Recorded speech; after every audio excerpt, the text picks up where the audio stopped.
Story 1. My name is Sarah Miller. I live in a small house in the suburbs of Portland, Oregon. Christmas Eve 2022 started like any other day, with that cold weather typical of the American Northwest, where the snow had barely begun to cover the roofs of the surrounding houses. I was finishing decorating my Christmas tree when I heard a discreet noise at the main entrance of the house. At first, I didn't pay much attention, thinking it could just be the wind hitting a loose branch or one of my neighbors passing by. When I decided to check, I saw a simple brown paper bag leaning against my doormat. It was an ordinary bag, without any marks or identification, as if it had been left there on purpose by someone who didn't want to be recognized. My first reaction was curiosity. After all, I wasn't expecting any delivery, much less on Christmas Eve. The bag looked new, with no dents or marks that could indicate its origin, and it was intact, as if it had been carefully placed there just minutes before. I picked up the bag with shaking hands, feeling a shiver run down my spine. It wasn't a cold chill, but that inexplicable feeling that something wasn't quite right. I opened the package slowly, almost afraid of what I might find, and the first objects I saw left me completely paralyzed. Inside that simple bag were some of my personal items that had gone missing months ago, things that I had no idea where they could be anymore. A silver brooch that I received from my grandmother and that disappeared from my room earlier that year, an old photograph from when I was a child that had disappeared from my memory album, and a small diary that I had lost during a trip I took to Seattle in the summer. My heart started to beat rapidly. How had those objects gotten there? Who could have left that bag? I've lived alone in this house for almost 3 years, in a relatively quiet neighborhood on the outskirts of Portland, and I've always been very careful with my things. Each object appeared intact, as if it had been stored with almost obsessive care, without a single scratch or sign that it had been handled by a stranger. The bag had absolutely no indication of sender, no note, no mark that could give me any clue as to its origin. I stood there, holding the silver brooch, remembering perfectly the day my grandmother had given it to me. It was a delicate piece, with a small drawing of a butterfly that she had chosen herself. I remembered that I cried when I realized it was gone, because that piece of jewelry had immense sentimental value. My mind started working on millions of possibilities. Could this be a neighbor's joke? A tasteless prank? Or something much more disturbing that I couldn't even imagine? I placed the objects on the living room table, trying to organize my thoughts. The house was silent, with only the soft sound of my own heart beating. There was nothing extraordinary about the environment, nothing to suggest an invasion or anything out of the ordinary. The windows were closed, the door remained intact, and my dog Jake, a 5-year-old golden retriever, hadn't even barked or shown any sign of strangeness when the bag was dropped off. The feeling of being watched slowly began to consume me. Each object in that bag seemed to carry a story that I didn't understand. The diary, in particular, intrigued me deeply. It was an old notebook I had bought on a trip to Seattle, with a faded brown leather cover. When I opened it, I noticed that some of the pages looked slightly different, as if someone had touched it, perhaps even read its most intimate contents. I decided to check the bag again, desperately searching for any clue that could give me a logical explanation. My fingers searched every inch of the brown paper, but I found absolutely nothing. No marks, no addresses, no traces that could reveal the origin of those objects. The date was close to Christmas, a time that should have been one of joy and celebration, but now it was turning into something completely different, a mixture of intrigue and a fear that was beginning to build inside me. The memory of each missing object came to my mind like a movie. The brooch had disappeared one night in March, when I was organizing my room after a birthday party. The old photo disappeared during a move I made at the beginning of the year, when I moved my belongings to this house in Portland.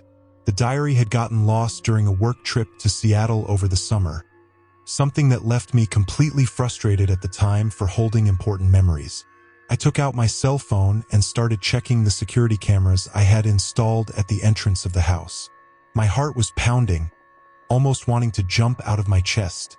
The images showed exactly the moment the bag was left, But something strange happened. In the minutes before and after the delivery, there was a kind of interference, as if someone had purposely created a shadow area where it was not possible to identify the delivery person. My first impulse was to call the police, but something inside me made me hesitate. How would you explain that situation? That someone had left a bag with my lost personal belongings without leaving a trace? It would sound completely absurd. Jake was still lying on the couch, completely oblivious to all my anguish, as if nothing extraordinary had happened. I knew that dogs usually sense when something isn't normal, and his complete calmness made me even more nervous. Christmas Eve was falling, and that bag seemed to be staring at me in a way that made me feel inexplicable fear. The objects were there, intact, as if they had been carefully preserved by someone. There were no dust marks, no signs that they had been handled carelessly. It was as if someone had stored them with almost surgical care, waiting for the exact moment to return them. I began to notice that each object seemed to have been cleaned and preserved with almost obsessive care. The brooch shined as if it had been recently polished. The photograph had no new creases, and the diary pages were intact. It was as if someone had been very close to me all this time, guarding and caring for those objects as if they were precious relics, waiting for the right moment to return them. The next morning, Christmas, I gave up any attempt to understand the situation. The objects were still there, on the same table where I had left them, staring at me like an enigma that I would never be able to decipher. There was nothing else in the bag, no additional clues, no explanatory note. It was as if this mysterious delivery had simply happened out of nowhere and ended the same way. No explanation, no logic, no ending that made sense. I got to the point where any attempt at explanation seemed completely futile. The bag was still there, the objects intact, like silent proof of something that I myself couldn't understand. There was nothing left to do but accept that Christmas Eve would forever be a mystery in my life, a story I would probably never be able to tell without sounding completely crazy. I put the objects away again, one by one, trying not to think too much about it. But every time I looked at them, I felt a shiver run down my spine. Whoever left that bag knew exactly who I was, knew exactly what belonged to me, and that was so much scarier than anything I could imagine. The silence was deafening, and the feeling of being watched never completely left me. In the last few days of Christmas, I decided to store the bag and the objects in a box at the back of my closet. I didn't want to look at them anymore. I didn't want to think about that bizarre story anymore. But something inside me knew it wasn't over. It was just the beginning of something I didn't understand, and probably never would. To this day, years later, when I tell this story, people think it's just a made-up story. But I know it was real. As real as the chills I still get when I remember that Christmas Eve in Portland. Something or someone wanted me to know I was being watched. And the scariest thing, he keeps wanting it.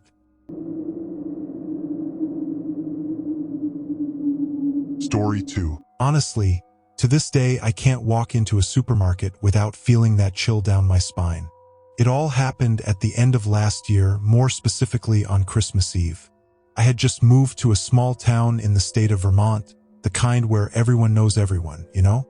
I was living alone for the first time in my life, and I was adapting well, despite the drastic change. I've always been a big city girl. I grew up in Chicago and thought I would never be able to get used to such a peaceful place. As I worked remotely, I ended up going practically every day to the grocery store close to home to buy something, as I was a bit disorganized with the month's purchases. It was a small, family-run establishment, one of those places where you feel at home after going so many times. The employees were always the same, and over time I got to know each of them, at least by sight. It was around October that I started to notice one of the packers. At first I thought it was all in my head, you know? But every time I went to the checkout, he managed to be the one who bagged my purchases, even if he was helping someone else. His smile was very strange. It seemed artificial, as if he was trying too hard. Every time our eyes met, he kept that smile and didn't look away, as if he wanted to intimidate me. I started alternating the times I went to the grocery store to try to avoid him, but somehow he was always there. I mentioned it to my neighbor, Mrs. Thompson, but she said that he was the owner's nephew and that he was always like that, a little different, but harmless. What really started to worry me was when I realized that, even on days when I didn't go to the market, I saw him passing by on my street. At first I thought it was a coincidence, after all, it was a small town. But the frequency was increasing. Sometimes, late at night, when I closed the curtains to go to sleep, I felt like I saw someone standing on the corner. I started to feel watched all the time. I installed cameras at the entrance to the house and started ordering delivery from other places, but I still needed to go to the market occasionally to buy basic things. On these occasions, he continued with that same unsettling behavior, but now he made comments about things in my daily life, such as, "You must be tired from working so much on the computer," or, "Did you like the movie last night?" Things he could only know if he was watching me. On Christmas Eve, I needed to buy some last-minute things for the dinner I was going to prepare. It was snowing lightly and it was late afternoon. The market was practically empty and, of course, there he was with that disturbing smile. I did my shopping as quickly as possible, trying to ignore the feeling of him following me down the aisles. At the checkout, he made sure to pack everything, his hands shaking strangely as he placed the items in the bags. When I got home and started putting my groceries away, I found a piece of paper folded at the bottom of one of the bags. My heart froze when I opened it. It was a hand-drawn drawing of the facade of my house, with frighteningly precise details, from the plants I had on the porch to the exact color of the curtains in the living room. But what scared me most was seeing my full address written underneath, along with a message: "I know you live alone. I'm going to keep you company tonight for Christmas." My hands were shaking so much that they could barely hold the paper. I immediately locked all the doors and windows, closed all the curtains, and called 911. When I explained the situation, they said they would send a patrol car, but because it was Christmas Eve, it might take a while. I tried calling some friends, but most of them were traveling or busy with their own dinner. I felt completely alone and vulnerable. As night fell, the snow began to get worse and the electrical power began to fluctuate. I kept alternating between looking through the cracks in the curtain and checking the cameras on my cell phone. Around 8 p.m., the power went out for good. In the dark, with only the light from the snow outside and the light from my cell phone, I started to hear strange noises coming from the backyard. Footsteps in the snow. Someone was clearly circling the house. My cell phone showed that the cameras had stopped working due to the power outage. I locked myself in the room, cowered in a corner, and remained in absolute silence, trying to control my heavy breathing. Suddenly, I heard a noise that made me freeze. There were scratches on my bedroom window on the second floor. How could anyone have gotten up there? The sound became stronger, more insistent, as if something was trying to enter. I could see someone's silhouette outside, through the thin curtain. The shade had the same profile that I already knew from the market. At that moment, my cell phone vibrated. It was a message from an unknown number with a photo of me, taken a few minutes ago, through the living room window, showing me exactly when I was checking the cameras. The message read, "You're beautiful when you're scared." I was completely terrified, but I tried not to make any noise. The scratching stopped for a moment, and then a rhythmic tapping began on the window, as if Christmas music was being drummed on the glass. It was Silent Night.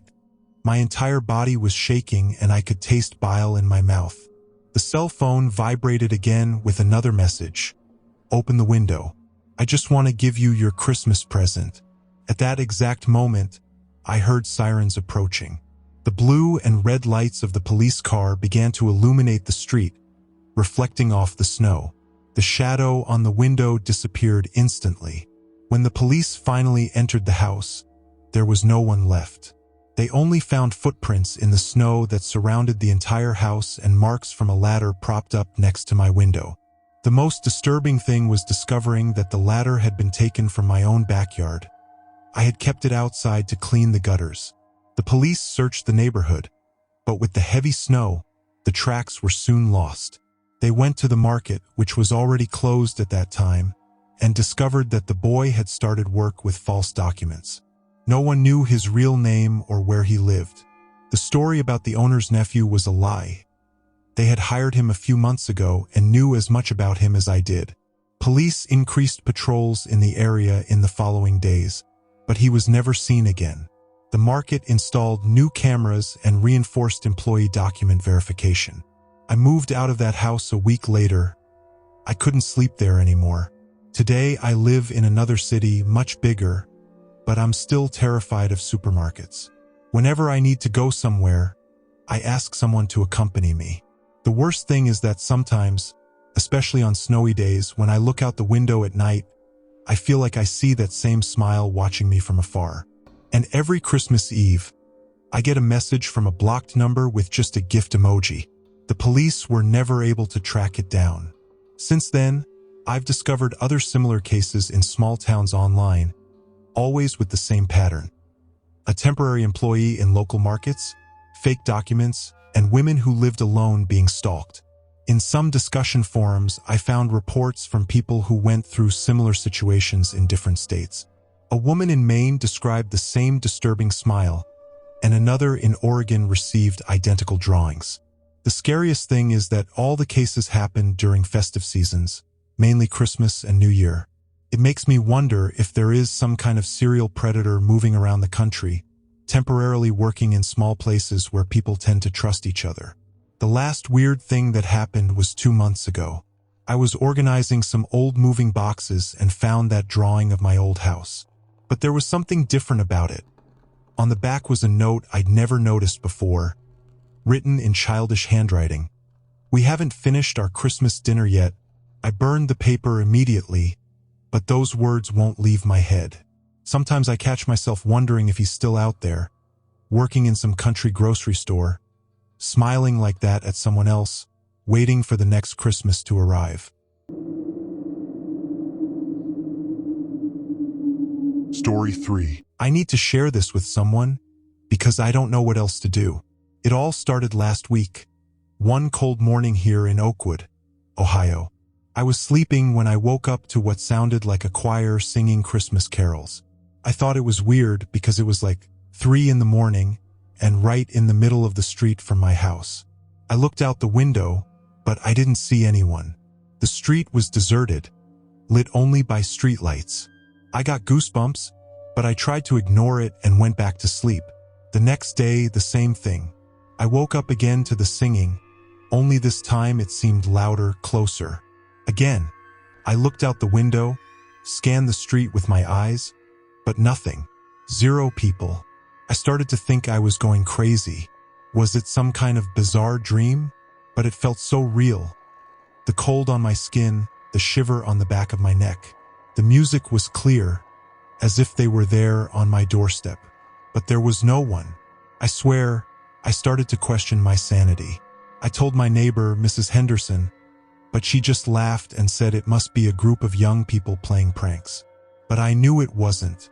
There was something wrong, something very wrong. On the 3rd night, things got worse. The choir now seemed to be in several places at once, in front of my house, in the back, on both sides. It was a cacophony of jingle bells and Silent Night, completely out of sync. The volume was absurd, as if they were using megaphones. My heart raced. I hid under the covers, shivering. I called the police, explained the situation, but they said they couldn't do anything without a formal report of disturbing the peace. At this point, I was already terrified. The singing continued for almost an hour before finally stopping. I stayed up all night with the lights on, afraid to close my eyes. The next morning, I looked for any sign of anyone who might have been there. Footprints in the snow, any objects left behind, anything. But I found absolutely nothing. I talked to other neighbors, but no one had heard anything. I started to feel really isolated, like I was going crazy alone. I installed security cameras around the house, hoping to capture something, any proof that I wasn't imagining all of this. I spent the whole day nervous, jumping at every little noise, feeling a chill down my spine that wouldn't go away. The 4th night was the most disturbing of all. The singing started earlier, around 11 at night. This time, the voices seemed to be inside my house. I sighed deeply, trying to convince myself that it was just my imagination, the stress playing tricks on me. But then, I heard a low, distinct sound of bells coming from the attic. I swallowed hard. I lived alone. There were no bells in the attic. I climbed the stairs slowly, my heart pounding in my chest. I opened the attic door, armed with pepper spray that I had bought that afternoon. The attic was dark and dusty, as always. No sign of bells, no sign of intruders. The singing continued, now closer than ever, echoing off the walls. I felt a presence, something cold and sinister watching me. I quickly closed the attic door and ran down the stairs. I locked all the doors and windows, feeling like trapped prey. I called my brother, my voice shaking. I told him everything that was happening. He tried to calm me down, said he would come and pick me up the next day. But the night was still long. The singing continued, relentlessly.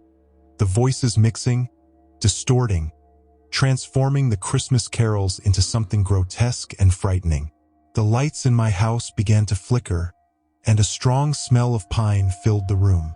I curled up on the couch, covering my ears with my hands, feeling panic consume me. I started praying, asking for protection, begging for it to end. Suddenly, silence. The singing stopped abruptly, as if someone had pressed an off button. The lights returned to normal, and the pine smell disappeared. I was silent for a long time, afraid to move, afraid to breathe. Little by little, courage returned. I looked out the window. The street was deserted and silent. I checked the security cameras, but there was nothing recorded, just the empty street bathed in streetlights. That didn't make sense. Where were the recordings? Where did those voices go? The rest of the night passed slowly. I couldn't sleep. I kept looking at the ceiling, going over the events in my head, trying to find a logical explanation. But there were none. When morning came, my brother arrived. I told him everything again, showed him the cameras, the empty attic. He looked at me with a mixture of concern and skepticism. He suggested that I spend a few days at his house to rest and calm down. I accepted right away. I packed some things and we left Oakwood. I've been at my brother's house in Columbus for a week now. I didn't hear the singing anymore, nor did I smell that pine smell. The nights have been silent and peaceful, but the memory of those days still haunts me. I can't stop thinking about those voices, the feeling of being watched, the fear that paralyzed me. My brother thinks I had some kind of nervous breakdown, that the stress of work and loneliness made me hallucinate. He recommended therapy to me, and I started attending sessions. The therapist listens to me carefully, asks questions, helps me deal with anxiety. But I know, deep in my heart, that what I experienced was real. It wasn't a dream, it wasn't a delusion. Something happened in that house, something I can't explain. I'm afraid to go back to Oakwood, afraid to face that silence that now seems more sinister than the singing. I don't know what to do. Part of me wants to forget everything, pretend nothing happened. But another part needs answers. I need to understand what happened those days. I need to know if I'm going crazy or if there really is something wrong with that house, with that street, with Oakwood. I went back to Oakwood yesterday. I needed to go back. My work, my life are here. The house was exactly as I had left it. Silent, cold, empty. I spent the day tidying things up, trying to get back to my routine. But the feeling of being watched persisted. With every creak in the house, with every shadow that moved in the wind, I was scared. Night arrived, and with it, anxiety. I locked all the doors and windows, turned on all the lights, sat on the couch, waiting. The silence was deafening. Each tick of the clock seemed magnified, resonating in my head. I looked at the security cameras, made sure they were working. The images showed the street deserted, the streetlights illuminating the empty asphalt. Midnight, 1 hour, 2 hours, nothing. No sign of the singing, no smell of pine, no strange presence. I started to feel a little silly for being so scared. Maybe my brother was right. Maybe it was all a figment of my imagination. Maybe the therapy was working. I began to relax, tiredness finally overcoming me. I closed my eyes for a moment, just a moment, and then I listened. Faint, distant, but unmistakable. The choir, singing Silent Night. I opened my eyes with a start, my heart racing. The singing was back. I looked out the window, the street was still deserted. I checked the cameras, the images only showed the empty street, with no sign of the choir. But I could hear them, clearly, the voices getting closer, getting louder, clearer. This time, however, there was no panic, just a deep sadness, a resignation. Something told me that it would never end, that I was trapped, doomed to listen to that ghostly choir every night for the rest of my life. I turned off the cameras, turned off the lights, and lay down on the bed. I covered my head with the pillow, trying to muffle the sound of voices. But it was useless. The singing penetrated my ears, my thoughts, my soul. And then I started singing along. Not because I wanted to, but because I couldn't help it. My voice joined the ghostly choir, chanting Silent Night in that eerie oakwood silence. And just like that, I fell asleep,